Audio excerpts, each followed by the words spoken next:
JoJo's Bizarre Adventure has one of the strongest fan bases in manga, one whose strength can only be replicated by other extremely popular manga like One Piece or Naruto. It also has some of the best memes in the manga anime community, which no doubt adds to its popularity.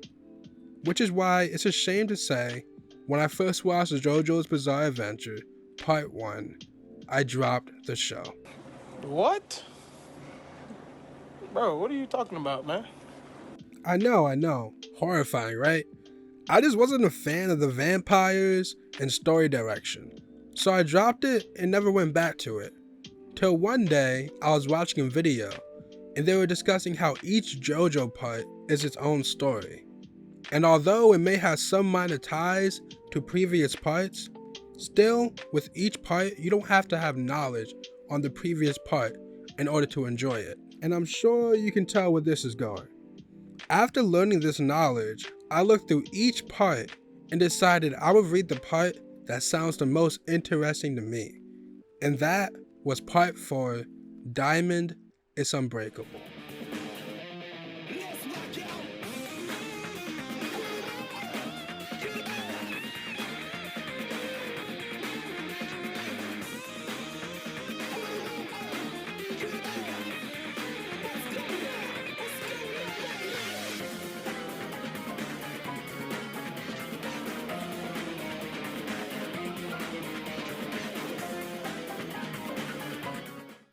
Now, I understand that to some of you JoJo fans, skipping parts is like a cardinal sin. But think about it this way, if I didn't skip part 1, I probably would have written the whole series off as a boring vampire story someone would watch for Halloween. I think it's important to recognize that sometimes skipping parts could be beneficial for getting someone into the series, and I have to say, starting with part 4 was the best decision I could have made, because now I don't just like the series, I love the series. And like any other manga reader finding a new series they love, I instantly bought every volume of JoJo's on Right Stuff except part 1, because I already told you how I feel about part 1. So in the future, expect reviews on part 2, 3, and 5. But today, we're going to talk about why I love part 4.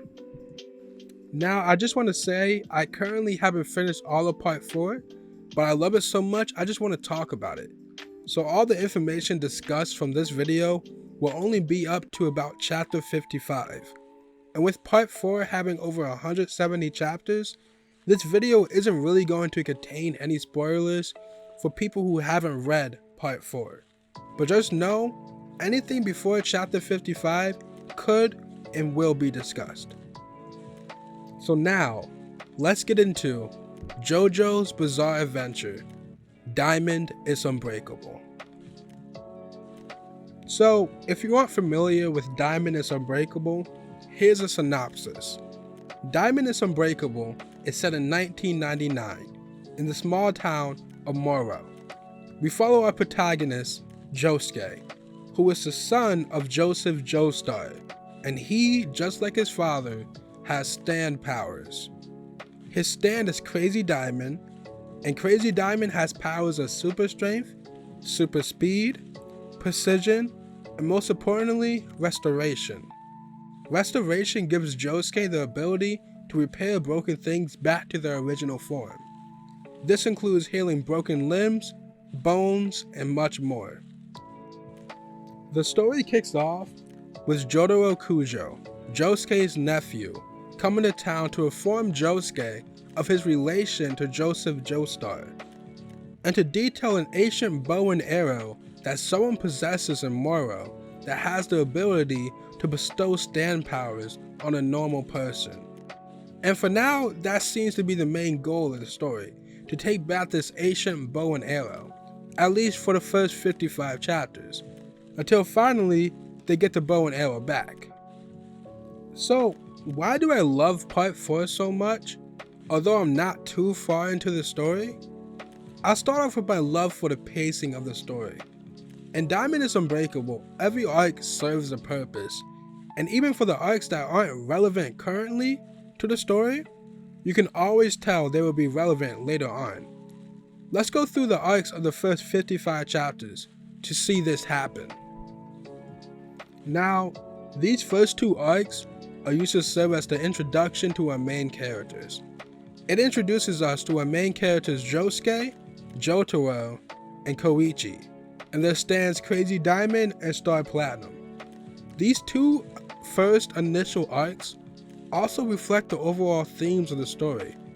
The constant search for new stand users, trying to find a person with the bow and arrow, and our main protagonist trying to find the truth of why all this stand activity is happening in the quiet town of Moro, screams mystery. And these two first arcs set that tone of mystery, and thus serve their purpose to the overall story. Now, this is the first large arc of the story, and being a large arc, this arc has multiple purposes.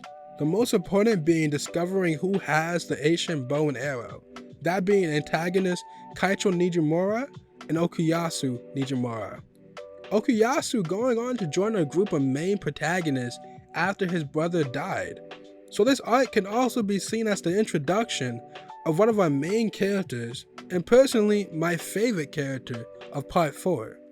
This arc also serves the purpose to continue the story, as in the end, the bow and arrow was stolen by a new foe, Chili Pepper. This arc isn't finished there, as in this arc, Koichi gets shot with the ancient bow and arrow, and is bestowed a stand, although in his current arc, his stand is just an egg. Now, this is a smaller arc, but in this arc we finally get to see Koichi's true stand, Reverb.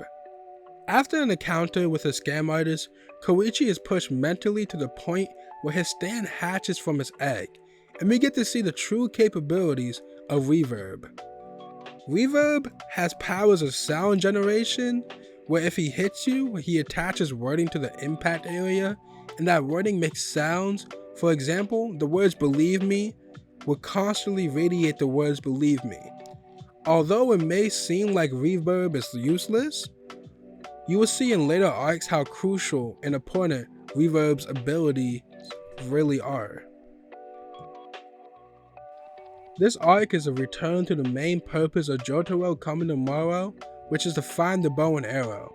And to do that, they try and track down any stand users, as this could lead to Chili Pepper, who currently has the bow and arrow. So in this arc, they're tracking down a person named Hazamada, who has a stand show off which can imitate whoever touches it, and it can control them by mirroring them. But eventually, we find that Hazamada really knows nothing of the current whereabouts of Chili Pepper, and we move on. I think Hazamada's stand will be useful in the future, as he shows up again in the story shortly after this arc. This arc serves to introduce Yukako, whose love interest is Koichi.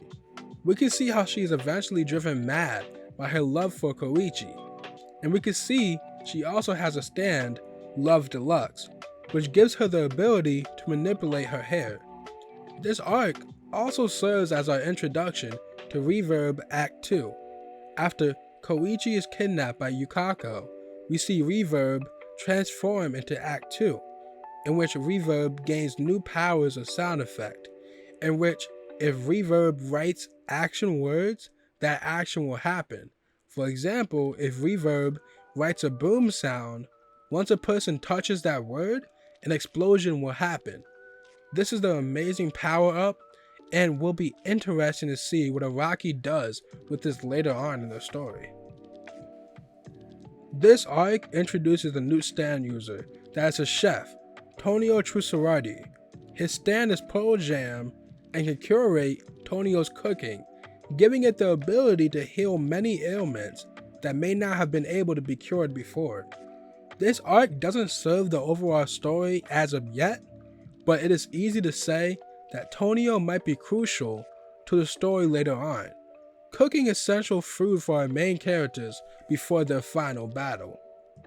Now, I wanted to say this arc introduces us to Joseph Joestar, but I think it's more accurate to say this arc serves the purpose of showing us how Joseph got to the town safely.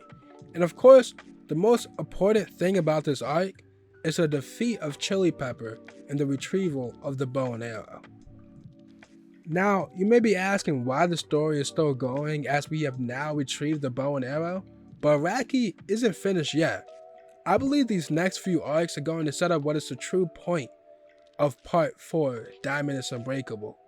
As we learn, the bow and arrow has been sent elsewhere to be studied, in which I'm sure we are going to learn things about this bow and arrow that may be essential to the whole of JoJo's Bizarre Adventure, not just Part 4. But for now, these arcs are serving the purpose of revealing the true villain of Diamond is Unbreakable, and crafting the main purpose of our main cast of characters. This particular arc introduces us to an invisible baby, and although the invisible baby is undoubtedly a major plot point for the future, this arc truly serves to show us the relationship between Josuke and his father Joseph, and seeing them bond. Now, I'm currently reading this arc, but from what I can tell, this arc is introducing us to the possible friendship between Hazamada and Koichi, and we might be seeing Act 3 of Reverb, maybe? I'm still not sure, but I'll find out after I read the rest tonight.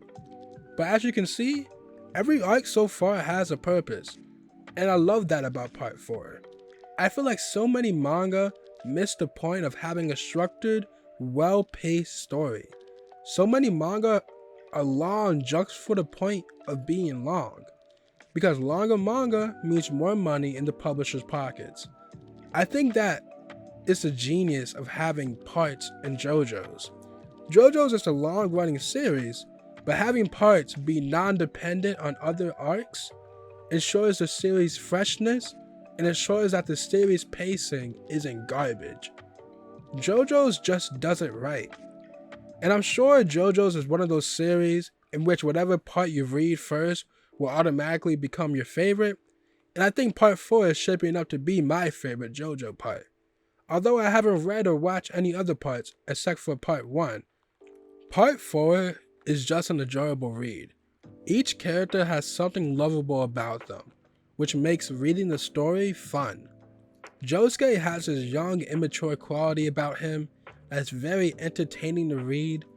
Seeing Koichi develop in his stand powers is extremely exciting for the reader, to know that possibly one day his stand may be just as important as Shining Diamond or the Hand, and some may say it already is. Jotaro adds that mature aspect that every group needs to function, and Okuyasu, my favorite character, is just extremely lovable.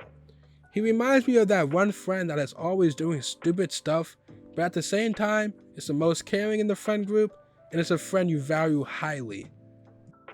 I'm excited to see where the story of Diamond is Unbreakable continues to go, and although some of you may press the dislike button solely because I skipped parts, I could care less, because starting with Part 4 is the best decision I could have made.